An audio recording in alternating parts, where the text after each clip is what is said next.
The worst part of Fire Emblem Fates, what part is that?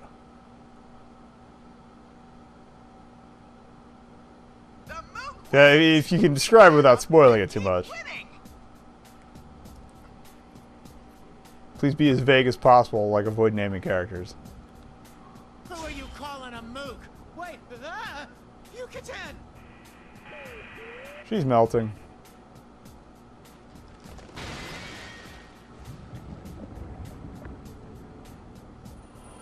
I mean, I'm probably not going to play Fire Emblem Fates, but I don't know if anybody else in chat might be wondering, or might be looking to play it, so I don't want it to spoil it for them. The red pillars shatter, and Yucatan suddenly starts melting away like a black piece of candy. Just then, what looks like golden grains of sand fly up into the air and flow across the sky. A costume guy on the monitors disappeared. Does that mean the invisible walls I ran into are gone now, too? Maybe? What was that just now? It wasn't a dream, right? I slept a ton on the train after all. I pinch myself and look around. Ow, the lights are still out in the city, and there's no one around. Could this really be the dark hour? The way that Yucatan's disappeared seems familiar too. Was that a shadow? Then, was that a fake Yucatan? The convenience store's lights went out right around midnight, I think. Past midnight. It reminds me of the dark hour that was our battlefield that we fought within 3 years ago. Did the dark hour come back? Oh, I see. You're raising offspring. Yeah, okay. I've heard that's kind of a beast. At the stroke of midnight, the world seemingly stops in time. The world becomes a place where only Persona-using people like us can move around. During that time, people disappear and shadows show up instead. Normal people don't even notice that this time exists. At the very least, the situation sure looks a lot like the Dark Hour. But wait a sec. How'd I use my persona without an evoker? Those with potential like us are able to summon personas by resolving ourselves to death. But in order to acquire the trigger for such resolve, we usually use these things called evokers that are shaped like guns. But during that fight, I was able to summon my persona, Trismegistus, without even thinking about it in my head, or just by thinking about it in my head. This feels like there's more dangerous than the Dark Hour. If that's the case, then could the disappearance of Mitsuru-senpai and the rest be related to this phenomenon? Is that General Teddy guy behind this? We'd better step barefully. Oh, bear puns. That costume dude told me to keep winning, but I don't know anything about this town. Well, just standing around here isn't going to do me any good, so I guess I should head back to the station for now. That's where the real Yucatan told me to wait. Let's see here. Which way was it? He's going to get lost. I start walking back the way I came, but something's obviously wrong. I mean, I don't think it took me this long to get from the station to this store, and it might just be because of the fog, but the street poles and streets look distorted. A maze that changes every time you look at it. That in itself reminds me of the past. Was that a girl who needs help? Somebody might be getting attacked by something similar to that monstrous Yucatan. I mean, that monster that looked like Yucatan.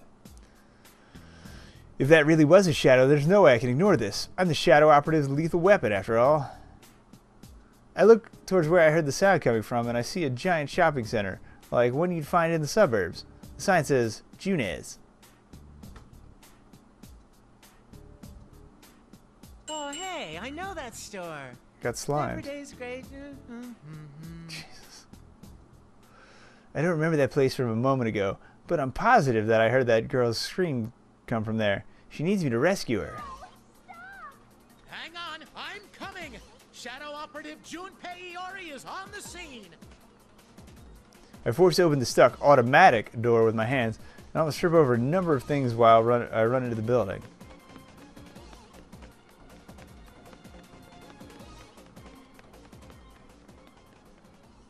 I guess it wouldn't be locked since maybe it wasn't supposed to be closed? I don't remember. Alright, Wandering Slugger clear.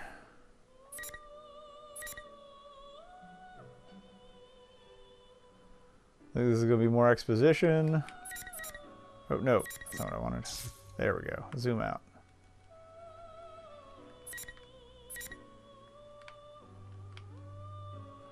Alright, let's do.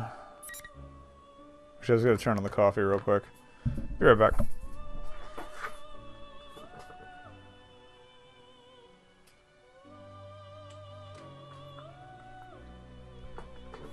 Alright, heat that back up for a chapter, and we'll get in this. Yeah, I forget who the voice actors were. The credits are, well, we'll end up watching the credits at some point. I could look it up after this.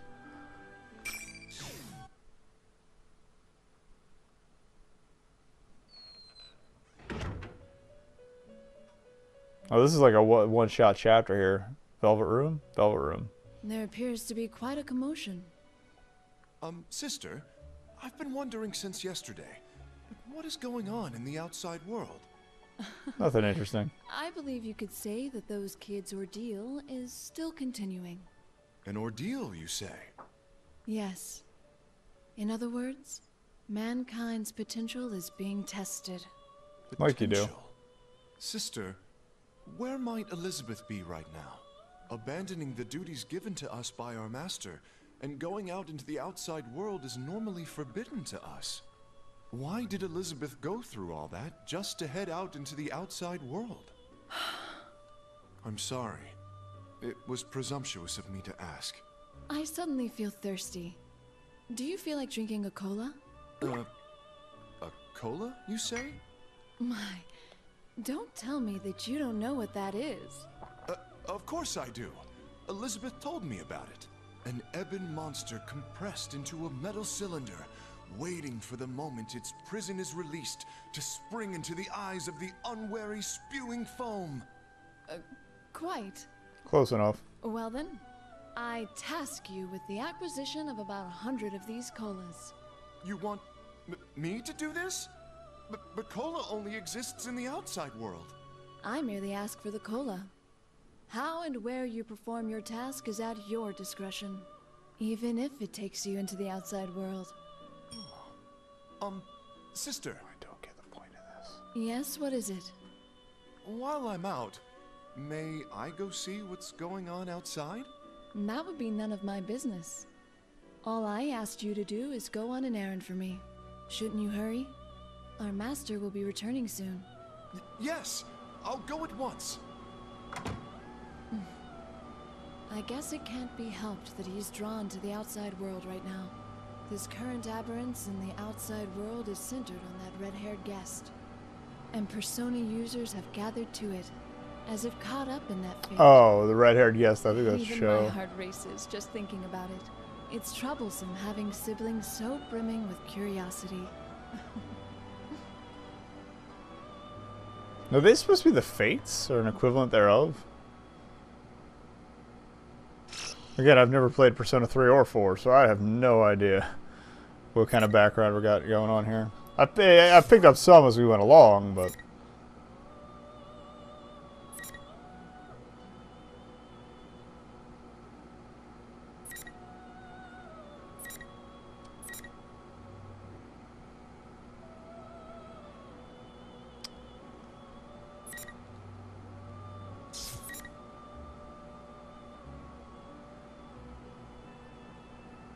Alright, let's go back to the kid.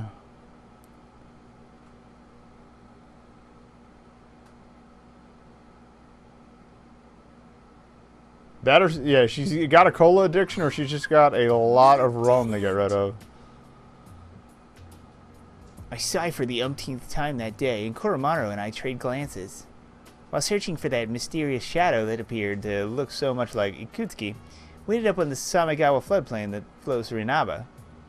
We went down to the stairway to June's without incident, but from there the town was shrouded in a red mist, and every path twisted like a maze, turning us away from the direction we wanted to go. Having gone for so long without finding any meaningful information, I was starting to worry a little. In any case, this entire situation, a town filled with red fog at the stroke of midnight, turning into another world, and the appearance of another tower that looked just like Tartarus. Careful, Koromaru. At this rate, I wouldn't be surprised if we ran into shadows. Koromaru seems to nod. Still, this really is like the Dark Hour. It never truly ended. While I had been living my life in peace like a child, the world was still a danger. and I was left out in the cold. Why didn't anyone tell me anything? I'm definitely strong enough to fight beside everyone else. Being removed from the unit just because of my age isn't fair. Right? Who's there?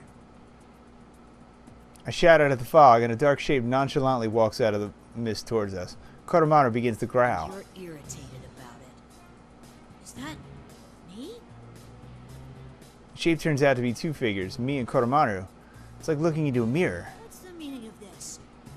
Even if you try to deceive us with those appearances, it's no use. I feel a wave of malevolence from the shadow that took my form. I ready my spear and take a fighting stance. I'm not deceived. This is definitely an enemy.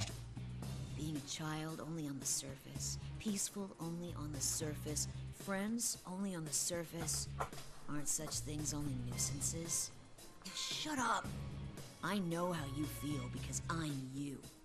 Or to be more precise, I'm a perfect copy based on everything there is to you. That's why I can tell what you're thinking, what dissatisfies you, and how much you desire to fight. So what? But did we encounter him later? Anything to do with you? I can't help but raise my voice at what the other me says. It's as if he can see straight into my heart and say exactly what hurts me the most. I can feel my hands trembling in agitation. I have to calm down. That thing isn't me. It does involve me. I mean, you want to fight, don't you? Then we have the same objective. What? Persona.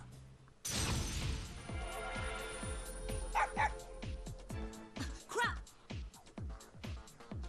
Kotomaru's sharp barking brings me to my senses. The enemy appears to have summoned a persona, one exactly like mine, Kalanemi. It attacks, striking directly at me. It's too close. I can't dodge. Okay, this is where it crosses over. Oh. Still not quite on point, but whatever. What am I doing? I need to focus. I desperately try to sort out what just happened. Somebody tall jumped in front of me. Did he protect me? The person who was struck dead on by the persona's attack falls heavily to his knees. I'm instantly reminded of another time when someone else died protecting me. I've made the same mistake again. Damn it! Hey kid, what are you walking your dog around here for? Such a goddamn adorable dog, too. Huh? It's not the time. That wasn't what I meant to say. Hurry up and find somewhere safe. Things are dangerous here right now. You're... I stared dumbfounded at the man who shielded me. This must be Kanji Tatsumi, one of the Inaba persona users described in the files I went over during the helicopter flight. He still seems okay. That's a relief. Actually, he appears to have a lot of energy to spare. He must be really tough. Hachikun, here comes another! Sukuna Hikuna, go!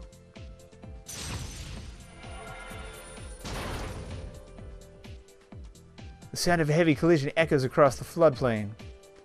The fake Kotomaru tried to attack Kanji-san, but it was hit by the persona of another person, who came running towards us through the fog. It's Naoto Shirogane, another persona user in Inaba. You were being reckless again. Are you alright? Naoto, grab the kid and get out of here. I'll take care of this. Bravery and recklessness are not the same thing. We'll do something about this. Naoto-san turns to face me. Does this person know about me? You're Kanemata, a member of the Shadow Operatives Emergency Special Suppression Unit, correct? And you're Koromaru-san. Please lend us your help. We want to return this town to its normal state. Huh? Shadow operatives? Are you a persona user too? Wait, does that mean the dog's got a persona too? Looks like we have some more shitty guests. Fine. Damn, that's harsh. Just hurry up and make a decision. Which of you is fighting me? Oh, you don't have to fight, but your captured companions are having their powers drained. And Well- things may become irreversible if you don't hurry. What? What are you doing to them? I'm gonna fight as Ken. Who knows? Why don't you find out for yourselves? Naoto's a decent choice too, but I'm trying to get a little more used to Ken. When the other me raises his spear into the air, 4 shining pillars fall from the sky and surround us, glowing faintly. Yeah, a barrier! Indeed. It must mean that unless we fight and win, we won't be able to proceed any further. Oh good, you understand. That makes things easier. This will be a one-on-one battle. Can we start fighting already? I can't wait any longer. cut the bullshit, you fake. You just said it was one-on-one, so what's with the dog? What, this? The mud hardly counts.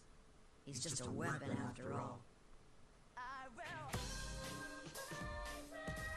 Kanji-san and Naoto-san are standing between me and this double, as if to protect me. I step forward past them. I'd been too naive. Not only did I let his words deceive me, but I let myself make the same old mistakes I had before. Even worse, he just called Koromaru nothing more than a weapon. It's been a while since I last felt this emotion.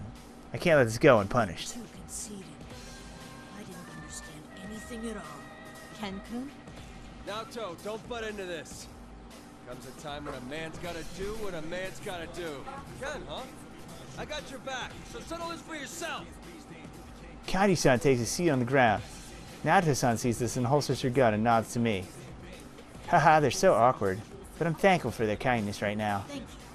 I will win this. I guess we have to fight this guy. Go, Koromaru. As I raise my spear, the image of someone standing protectively in front of me resonates with me. From back then, and again just now. A shadow that looks like me stands before me. If I defeat it, I wonder if I'll be able to change.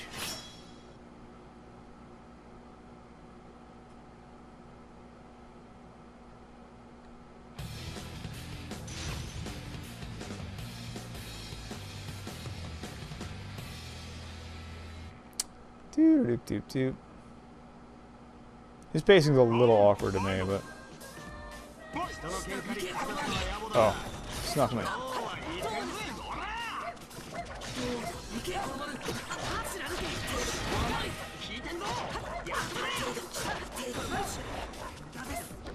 Ooh.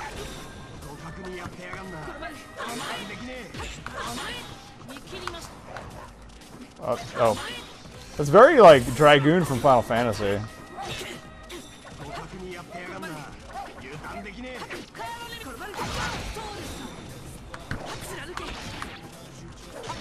Ooh.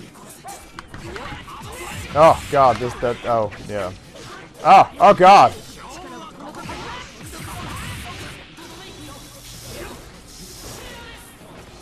I was like, I was the one hitting him, right? Little word there.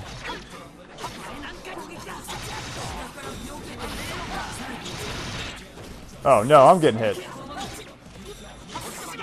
Wish I was better at using the dog! Oh. Alright, let's try that again.